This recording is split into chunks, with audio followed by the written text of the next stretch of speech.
Because we'd bought a small bottle of red wine, my son-in-law David lashed out at my husband James.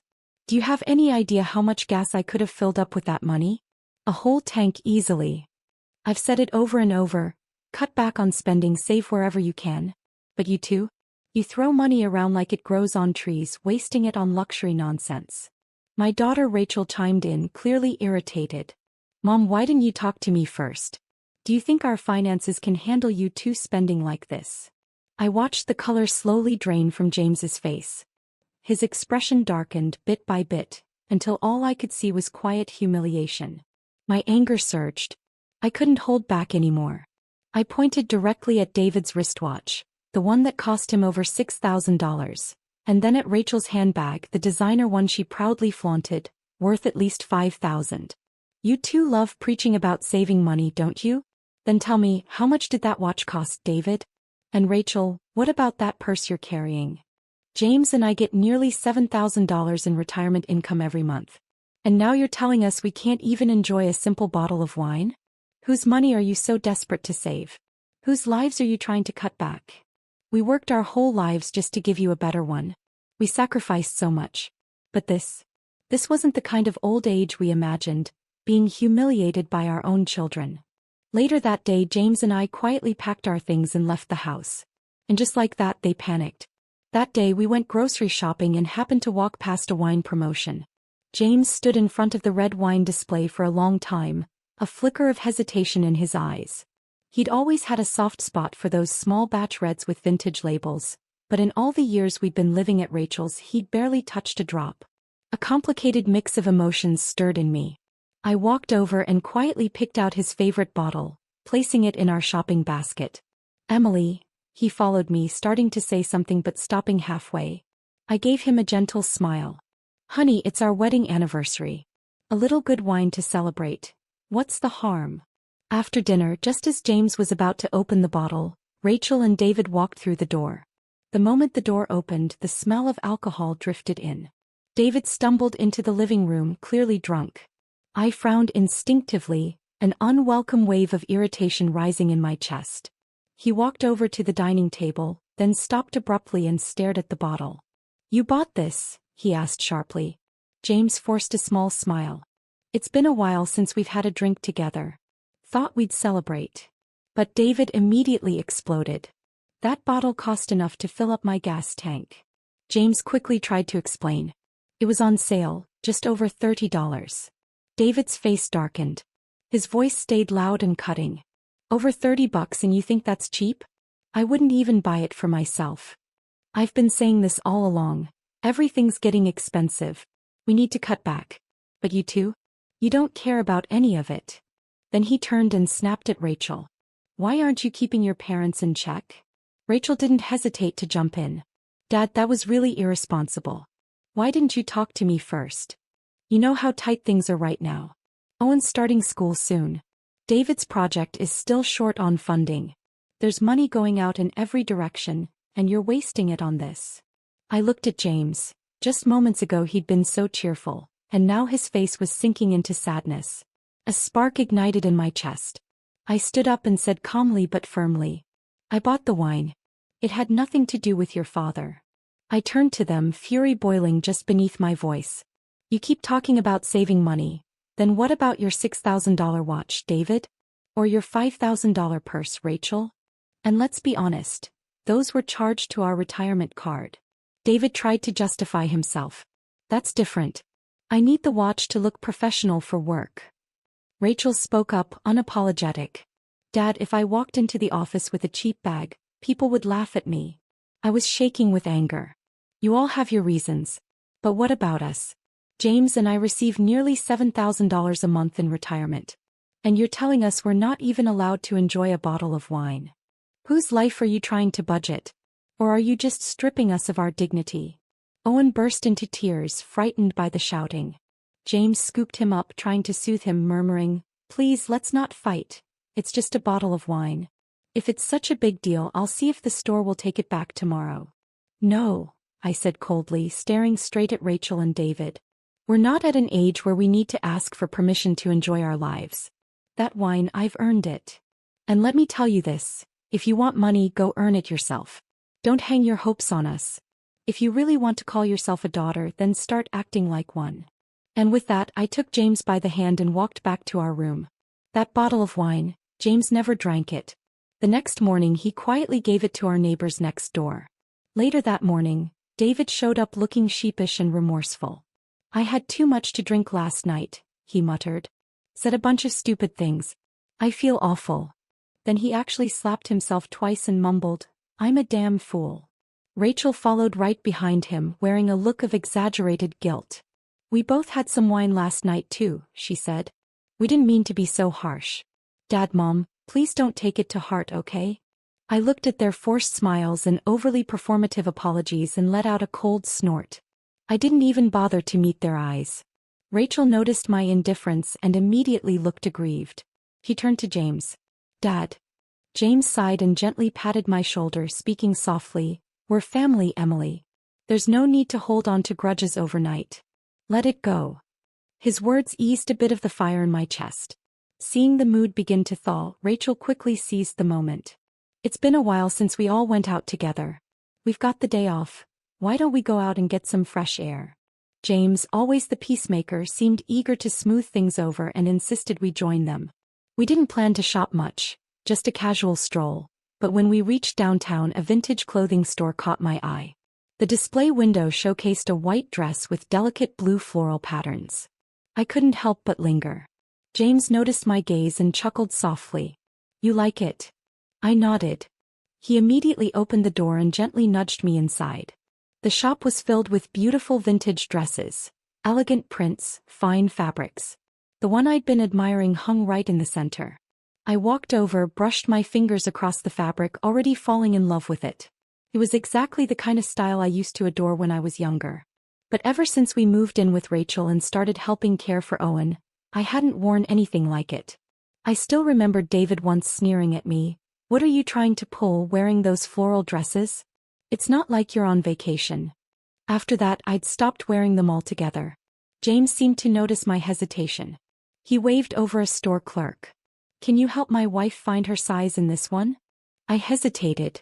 At my age, wouldn't this kind of dress look silly on me? James gave me a warm, steady smile. You used to love this style. What makes you think it's not right for you now? The clerk chimed in encouragingly. Every age has its own charm. You've got beautiful skin and a graceful air. This dress would look stunning on you. With their reassurance, I stepped into the fitting room. When I walked out in the dress, the clerk's eyes lit up. She clapped her hands with delight. Absolutely gorgeous. It's like it was made just for you. Nervously, I turned to James. What do you think? He looked at me with such tenderness in his eyes. Just as beautiful as ever. I stood in front of the mirror, staring at the reflection of the woman in that familiar style of dress. And in that moment, I felt like I'd rediscovered a piece of myself. My confidence, my grace, the woman I'd almost forgotten. Just as I was about to pull out my card to pay, Rachel and David found us and walked into the store. They were both lugging several large high-end shopping bags. Rachel, catching her breath, complained, Ugh, this is exhausting. Mom, Dad, why did you wander off like that? We've been searching all over. We're done shopping, let's just head home. David was fanning his collar, clearly irritated and in no mood to be out. As Rachel stepped closer, her eyes landed on the vintage floral dress I was wearing. She froze for a second, her eyes widening as she scanned the store, then marched over to the display rack, flipping through the price tags. Mom, at your age, is this really appropriate? She said with a forced smile, her voice edged with condescension. The smile on my face faltered. What's inappropriate about it? James shot back with a cold chuckle. Is it really the style you have a problem with, or the price? He pointed at the shopping bags in their hands. So it's perfectly reasonable for you two to spend hundreds on whatever you want, but the moment your mother buys a dress, it's suddenly a problem? Rachel's expression changed instantly. She quickly tucked the bags behind her back, forcing a smile in my direction. Mom, I didn't mean it like that. I was just being honest, don't take it personally. You're 65, this dress is a bit too flashy for you. It doesn't exactly say, graceful. She gestured toward the people walking past outside. Look around.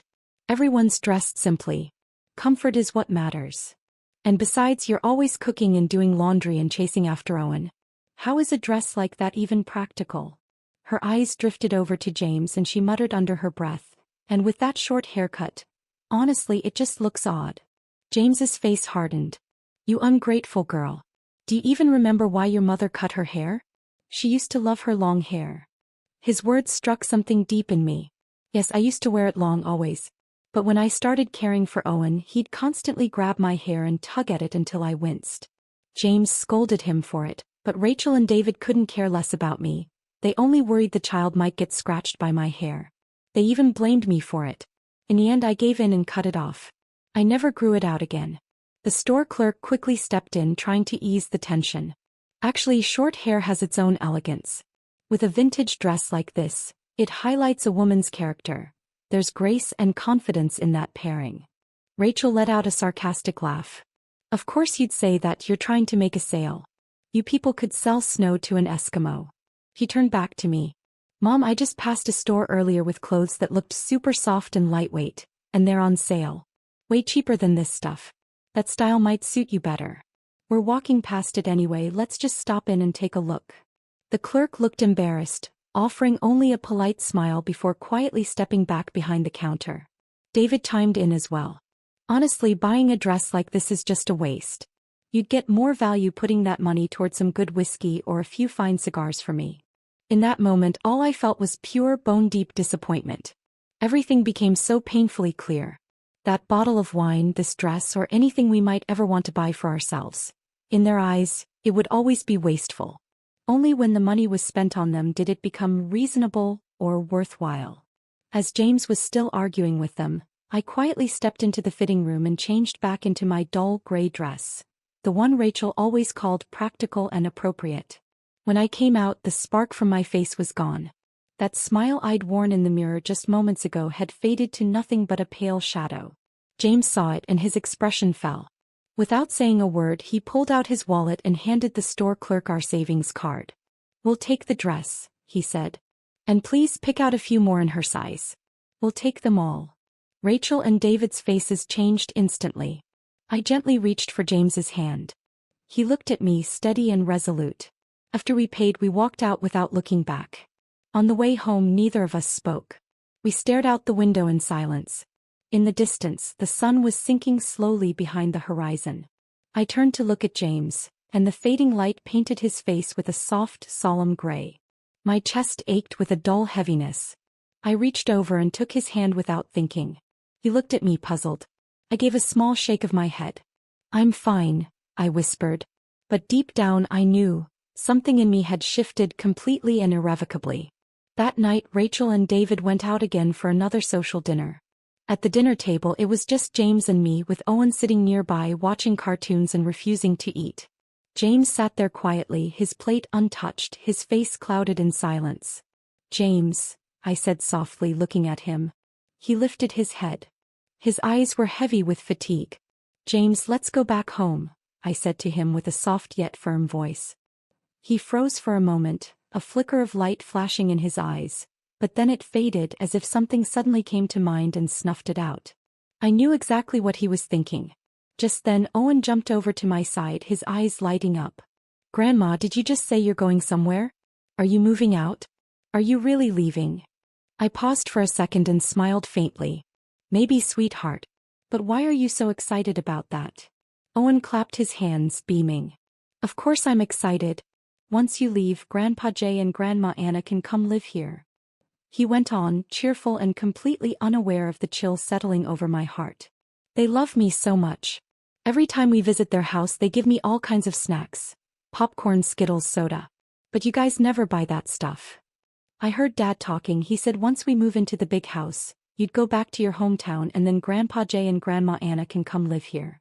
So if you're leaving now, does that mean I get to see them sooner? He bounced in place, practically glowing with excitement. Each word hit me like ice water. Jay and Anna, David's parents. So, the grandparents Owen loved most were the ones who rarely saw him, not the ones who cared for him every single day. Rachel and David had been planning to enroll Owen in that prestigious elementary school. But the homes near the school were expensive, well beyond what their savings could cover.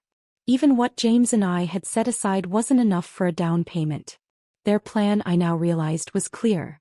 Sell our old house back home to cover the down payment, drain our savings to renovate the new house, and then once they sold the place they currently lived in, use that money to cover the mortgage. We only have one child, Rachel. And we'd always assumed everything we had would go to her someday. It felt natural, even right. But no. Had David ever thought about what would happen to us once our old house was sold?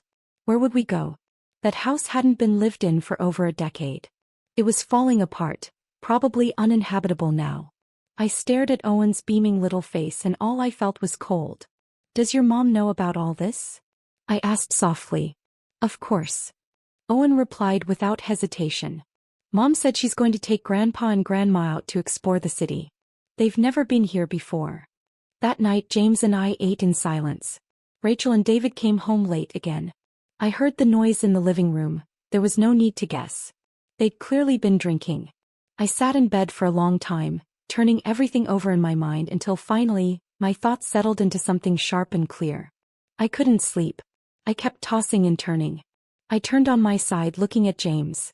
"Do you remember what we used to talk about before retirement?" I reached up and gently brushed the silver strands at his temple. Then I leaned close and whispered in his ear. James froze, his eyes suddenly wide with surprise. I simply gave him a quiet smile and held his hand tighter. No more words were needed. Everything was decided. Not long ago the old house we'd listed with a real estate agency finally found a buyer. The moment Rachel and David heard the news, they were overjoyed and insisted on going to see the property themselves. They were practically buzzing with excitement. When I told them that James and I would be handling the sale in person, they agreed without hesitation. David even offered to drive us to the airport. Just before we left, Rachel reminded us again and again not to worry about Owen and to take care of business quickly so we could finalize the sale. David handed me a bank card and said, "Have the buyer transfer the payment to this account. It's going toward the new house anyway." With their hopeful eyes fixed on us, James and I set off for our hometown. But just before boarding, I tossed that bank card into a trash bin at the airport. The first thing we did when we got back was open a new bank account and reroute our retirement payments there. Over the next few days we finalized the house sale and cleared out most of our belongings, except for a few old jackets James had always loved. Everything else we left behind. 2 weeks later. The southern coast was warm and breezy in the evening. James and I sat on the porch of the small cottage we'd rented, sipping freshly brewed coffee and enjoying dinner together. That's when James's phone rang. It was Rachel. He answered, and before he could say a word, her voice came through the line, full of irritation. "Dad, it's been 2 weeks. Has the house sold or not? When are you coming back?" She sounded frantic. "We've already picked out the new place, but it's a hot market. The agent's only holding it for a few more days. We practically begged for that. If you don't sign the contract soon, we're going to lose it." She paused for a second, then added, "And by the way, your retirement money didn't come through this month. You'd better call the bank and find out what went wrong." James calmly set down his utensils and wiped his mouth with a napkin before answering her. "Oh right," he said casually. "There's something we forgot to tell you. Your mother and I decided to take a trip. We're not coming back." There was a pause on the other end, then her voice shot up an octave. "What? You're not coming back? As for that new house you want," James continued, his tone steady, "we don't think it's necessary. Especially since you don't really have the savings to afford it, do you? And that retirement check you're asking about? It went through just fine, just not to the account you're thinking of. We've changed it." Silence. A few seconds later Rachel's voice returned, now sharp and shrill. James pulled the phone slightly away from his ear, but her words still rang out clearly. "What are you talking about? The house isn't sold? You're not coming back? You've moved the retirement money. What are we supposed to do?" He was shouting now. "Dad, answer me. Mom, are you there? Mom." James hung up without a word. Within seconds my phone lit up too. But James reached over, declined the call and turned the phone to silent. I stared at the screen for a moment, hesitating. Then I asked quietly, "James, are we really doing the right thing? What if Rachel hates us for this? What if she never forgives us?" I sighed deeply. James took my hand in his and said gently, "I know what you're worried about. You're thinking she's our only daughter. She's the child we poured our love into, the hope of our lives. Everything we saved, everything we worked for, it all felt like it should go to her. And for years, you've given her everything she asked for without hesitation. I used to think that was just what parents do. But they've made it very clear. Our kindness doesn't mean anything to them. If we gave them our house and our retirement money, do you really think we'd have a place in their future? Can you honestly say they'd care for us when we needed them most? I sat in silence for a long while, his words echoing in my mind. You know, he said quietly, we give up everything out of fear. Fear of aging, fear of illness, fear of death. So we convince ourselves that it's safer to depend on them, to hand over control and hope they'll carry us through. But what we get in return, do you really think it would have been better than this? That evening I sat alone in the yard for a long time. The final streaks of sunset faded into the horizon and slowly the night crept in. The next morning I brushed my hair neatly and slipped into my favorite dress. When James saw me standing tall again with a quiet confidence in my posture, he finally let out a long breath of relief. From that day forward, the world gained a pair of sunset companions. A couple who had fully walked away from the chaos of family life, living simply and solely for themselves. We rented a cozy little house with a garden in a warm, peaceful southern town, just steps away from a calm, glistening lake. Each morning we walked along the lake's edge, sometimes biking, sometimes jogging. Afterward, we'd head to the local farmer's market to pick out fresh ingredients for the day. If we had extra time after the market, we'd hop in the car and drive to neighboring towns, wooded trails or quiet bays, chasing glimpses of nature's beauty. James would wear his favorite relaxed button-down shirts and wide-brimmed hat, and I'd bring along my camera, capturing the calm and grace that now rested between his eyes. I began taking care of myself again. 4 years at Rachel's I'd worn loose, drab clothes. My hair cut short for convenience, nothing more. But now I let it grow out again. I don't mind the ease of short hair, I told James one day, gently brushing my fingers through the strands. But I miss the softness and grace of long hair. As it reached the nape of my neck, I began pinning it up in the elegant chignon I used to love, pairing it with my favorite vintage dresses. James would always look at me and smile. You're even more beautiful now than you were back then, he'd say. After lunch, we'd take a short nap, and in the afternoons, James would settle by the window with a book, while I immersed myself in learning photography and video editing. We each slipped into our own little worlds, and before we knew it, the whole afternoon would drift quietly by. Every few weeks, we'd take a short trip, exploring small towns, coastal roads, and quiet harbors. Our footprints slowly marked the map of everywhere we'd wandered together. On one of those trips, we met a young man named Chris, a traveling content creator. Out of curiosity, I looked up his social media account. He had over 20 million followers. What made us laugh was that he quickly declared himself my biggest fan, begging me to let him call me his godmother. I always thought vintage style belonged to people like my mom, he said, but meeting you made me realize, true style is something you live, not just wear. His mother and grandmother had both been passionate about vintage culture. So when he met a woman around his mother's age who still held on to her own sense of beauty and identity, he felt an unexpected warmth and respect.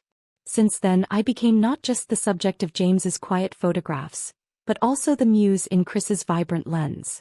With my permission, he posted a few clips of us online, and to everyone's surprise, the videos caught on like wildfire. It was because of those clips, those gentle, quiet snapshots of our life, that Rachel and David, after more than half a year of silence, finally came looking for us. They arrived exhausted, with bloodshot eyes, clearly having had little to no sleep the night before. Over the past 6 months, Rachel and David had called countless times, sent dozens of messages. I ignored every one of them. So their panicked expressions now didn't surprise me in the least. Dad. Rachel rushed in the moment the door opened, her voice urgent and strained. Her face twisted with a tangle of emotions. You and Mom just disappeared without a word. We've been searching everywhere. I even went all the way back to the old house. It's sold now and still you're not coming back. Why? David didn't say a word. He walked straight out to the garden and dropped into a chair like the mere act of finding use had resolved everything. Just then I stepped outside and took a seat at the table. Rachel stared at me for several seconds before finally speaking. Mom. David, who had been slouched in the chair, suddenly straightened. His eyes flicked toward James, then to me, scratching his head awkwardly. Well, that's really good to see you again, Catherine. You look younger than ever. I barely recognized you. I let out a cold snort and said nothing. If you've got something to say, say it now. We're heading to the morning market soon. Only then did Rachel and David seem to realize we weren't in the mood for pleasantries. Rachel jumped to her feet. What market? Let's pack up and go home already. It's been over 6 months. You missed your chance on the last house we picked and now it's gone. We just found another one, not quite as nice but good enough. We need to get moving on this. Once we're back we can put down the money and lock it in. So that was what they really came for.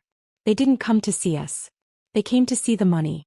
I sneered internally and didn't bother responding. David shot Rachel a subtle look. She caught on immediately and slid over next to me, looping her arm through mine with forced affection. Mom, are you still mad about the dress? I swear I had no idea how much you liked vintage styles. And honestly, you look stunning in them. If you want, I'll get you a few every season. Different styles to switch it up, okay? He paused, letting out a sigh. Owen's been crying every day, saying he misses you too. He's barely eating, he's lost weight. It's breaking my heart. You raised him from the start, he can't live without you. Don't you care? I smiled faintly. If I like a dress, I can buy it myself. As for Owen, there's more than one person in his life who can love him. All I want now is to spend the rest of my days peacefully with your dad. Then I gently pulled my arm away from hers and stood up. You should go, I said calmly, walking over to the garden gate. My voice was cool, sharp and final. Live within your means. If you want a house, pay for it yourselves. We're not coming back.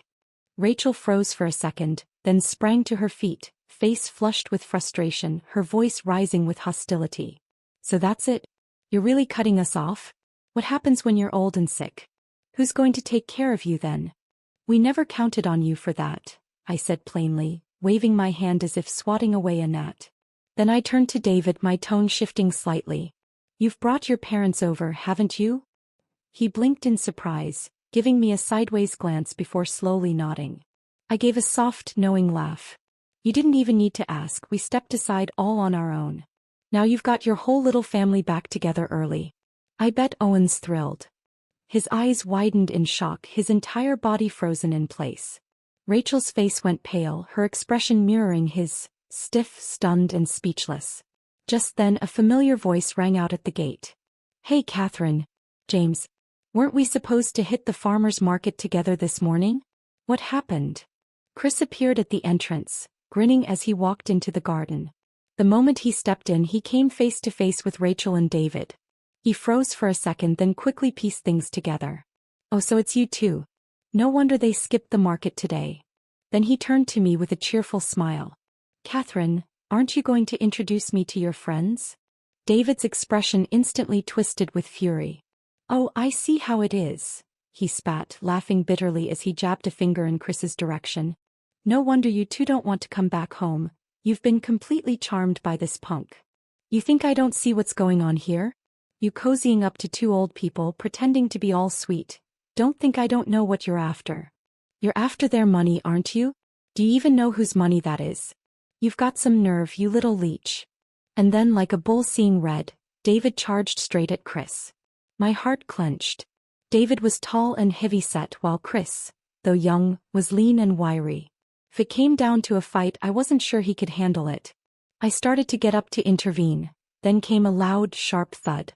In one clean, fluid motion, Chris flipped David over his shoulder and slammed him onto the ground. David landed hard and groaned in pain, sprawled across the garden, unable to get up. Chris dusted off his sleeves, glancing down at him with a frown. Seriously? That's all you've got?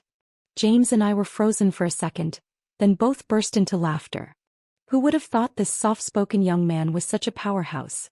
Rachel and David left empty-handed and thoroughly humiliated. Despite their resentment, they could do nothing but slink away in defeat. A few days later, James and I packed our bags again, ready for our next journey. Just then, Chris brought us an invitation from his mother. After seeing my photos and his videos, she'd expressed a strong desire to meet me. We gave it a little thought, then happily accepted. When we arrived in the seaside city and stepped into her home, I was stunned. Chris's mother turned out to be someone I'd admired for years. Renowned vintage fashion designer Claire Stone. Back when I was still working, I had stumbled upon one of her vintage runway shows online. I'd been mesmerized by the elegant silhouettes and intricate detailing. From that day on, I'd quietly dreamed of one day wearing one of her creations. But life got in the way: family, responsibility, endless chores, and that dream was slowly tucked away. Now standing here, I felt nothing but gratitude for the choices I'd made. I had finally returned to living for myself. Claire and I connected instantly. We spoke at length about vintage fashion, femininity, and the art of timeless style. She took me through her studio, pausing in front of a mannequin draped with a cloth. With a proud gleam in her eyes, she lifted the fabric. "This," she said, "is the piece I'm most proud of. But ever since it was finished, I've never found the right person to wear it. I've tried models, celebrities, but none of them captured the spirit I imagined. Then I saw you in Chris's video, and I knew. This dress was meant for you." The moment I slipped into that vintage dress, I could feel it too. It wasn't just about the fit, it was a perfect harmony between style and soul. What once seemed like an ordinary floral pattern came to life on me, exuding poise and warmth. Claire immediately invited me to be the finale model for her upcoming vintage runway show, in that very dress. I was ecstatic, giddy like a young girl chasing her dream for the first time. To prepare, I trained for 2 hours every day, practicing my walk, refining my posture. It wasn't easy at first. James would watch me drenched in sweat, gently worrying, "Don't push yourself too hard." But I'd always smile and tell him, "I've lived most of my life just surviving. For the first time, I finally feel alive." He stopped trying to dissuade me. Instead, he became my quiet support, managing everything behind the scenes, making sure I had everything I needed. And on the day of the show, I stepped onto the runway as the closing act. No one expected a woman past 60 to be the brightest presence on stage. But I wasn't nervous. My makeup was flawless, my steps sure and graceful, each movement filled with confidence and ease. The crowd erupted in applause. Cameras flashed, all focused on me. In that moment, I felt 20 again, bold, radiant, unstoppable. I spotted James in the front row, eyes full of pride and love. And just like that, my heart fluttered like a girl in love for the very first time. Soon after, the runway video of my fashion show went viral online. People weren't just amazed by my appearance. They were deeply moved by the way I refused to surrender to age, by the way I chose to live life on my own terms. They started calling me affectionately, the vintage goddess. But what none of us expected was that James became a sensation too. A photo captured by a photographer showed him in the front row, eyes glowing with admiration as he watched me walk the runway. It quickly spread across social media. Chris also posted a video, editing together clips of James bustling around backstage, helping me with everything from shoes to accessories. The comments poured in, "This is what real love looks like." When James and I read that one, we looked at each other and burst into quiet laughter. It was both touching and a little surreal. After that, we were invited to more and more fashion events. Time passed quietly, but it never dimmed the light in our eyes. Then one day I saw Rachel again at another vintage fashion show. The show had just ended, the audience still seated, when she suddenly burst out from a corner and dropped to her knees in front of me. It had been another 6 months since we last saw her. She looked like a completely different person. Hair disheveled, face haggard, much thinner than before, with eyes full of exhaustion and defeat. "Mom, Dad," she said, her voice already breaking. Then, as if suddenly remembering something, she spun around and shouted toward the corner, "Owen, come on, say hi to Grandma and Grandpa." She had brought Owen with her. But the boy clung desperately to the wall, crying uncontrollably. "I don't want them," he screamed. "I want to go home. I want Grandpa Jay and Grandma Anna." Rachel tried to pull him over, but he wouldn't budge. In her frustration, she began pushing and shoving him, even hitting him in desperation. Owen's sobs grew louder, echoing across the now empty runway venue. The chaotic scene drew attention instantly. People surrounded them, murmuring, pointing, whispering. With the help of security staff, we managed to bring Rachel and Owen into a quiet backstage lounge. Finally, away from the noise, she told us what had happened over the past 6 months. David had been arrested for bribery and corruption. He'd been sentenced to 8 years in prison. I froze for a moment, but the more I thought about it, the less surprised I was. David had always been arrogant and impulsive, chasing shortcuts instead of doing things right. For years they'd used our accounts to build credit, grease palms and curry favor. I'd warned him once, do what you're capable of. Don't try to fake your way through everything. But he just sneered, that's such old school thinking. These days it's all about leverage and connections. If there's a shortcut, only a fool wouldn't take it. I remember that moment clearly, the quiet chill that crept through me. I knew trouble would come. Sure enough, he pulled the same stunt again. To land a city development project, he even mortgaged their house to take out a loan and secure connections. He got the contract, but neglected the actual work, drowning in dinners and booze. The project fell apart under his mismanagement, leading to huge financial losses. This was the inevitable end. Rachel sobbed. Since he went to prison, I've been afraid to even leave the house. The neighbors talk behind my back. Kids at school tease Owen. I'm falling apart. Mom, Dad, Owen's just a child. That environment is toxic for him. I want to bring him here, to live with you. Her eyes were full of desperate hope. James answered calmly, didn't Owen say he loves being with his real grandparents? Well, now your little family is back together. Seems like a perfect fit. Rachel panicked. Dad, they don't know how to care for him. They don't even love him. They don't know what he's allergic to. Last time he had a severe reaction to nuts, went into shock. They weren't even home, they left him alone. If I hadn't gotten back in time, it could have been fatal. James shook his head unmoved. That's your problem. If his grandparents are careless, then as his mother, it's on you to be more responsible. Rachel grasped for another angle. But the loan David took, it's coming due. I have no way to repay it. The bank's going to foreclose on the house. Where are Owen and I supposed to live? James remained steady. Once the house is auctioned, you'll get whatever's left over. That should be enough for you and your son to get by. David's childhood home is still there. You won't end up on the street. Rachel's face turned pale, rage and despair battling behind her eyes. She turned to me in tears. Mom, please say something. I looked at her expressionlessly and replied, calm and clear, your father's right. Rachel froze in place. And in that instant she realized, this time there would be no turning back. She covered her mouth and ran out sobbing. The media, as always, was quick to seize a story. The moment Rachel knelt before me at the fashion show, someone captured it on video. It spread like wildfire online. And just like that, James and I went viral again. Only this time the praise was drowned out by criticism. Keyboard warriors flooded the internet with condemnation. They argued that in today's world, with sky-high living costs and suffocating pressure, young people were already overwhelmed, juggling careers and parenting. Even the smallest bit of help from elderly parents, whether it's cooking dinner or picking up a child from school, could make a world of difference. But what about us? They said we were selfish, choosing comfort and leisure while turning a blind eye to our daughters' struggles. According to them, our behavior was cold, ungrateful, even cruel. As these voices grew louder, those who once called me the vintage goddess grew quiet. Some even began to question themselves. They started imagining what it would feel like if their own parents did the same. If they too let go and stepped back from family obligations.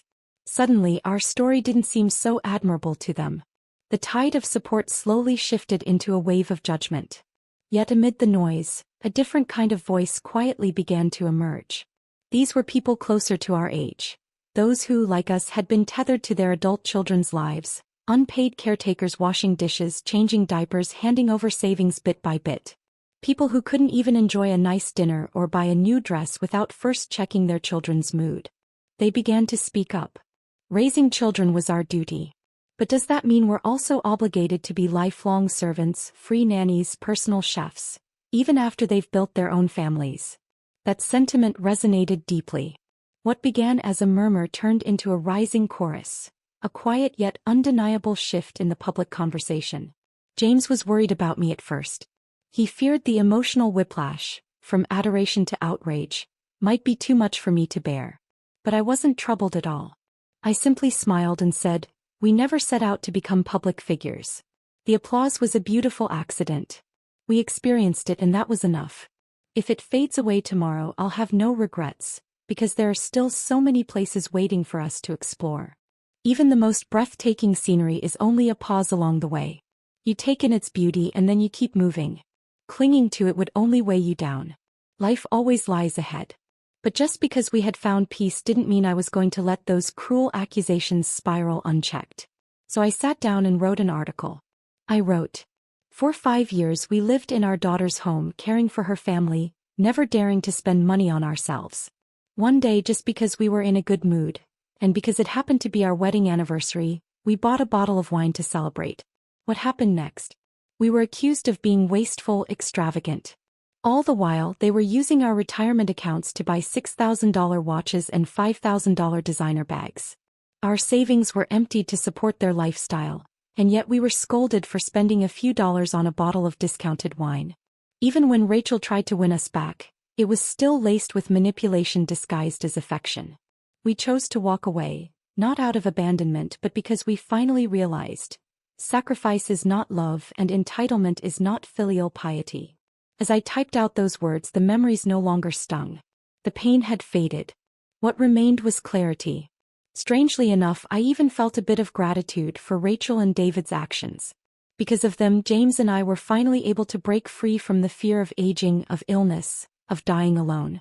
We stepped into a new chapter of life, one that belonged wholly to us. After I published the article, Chris left a comment beneath it. He wrote about his time living near us.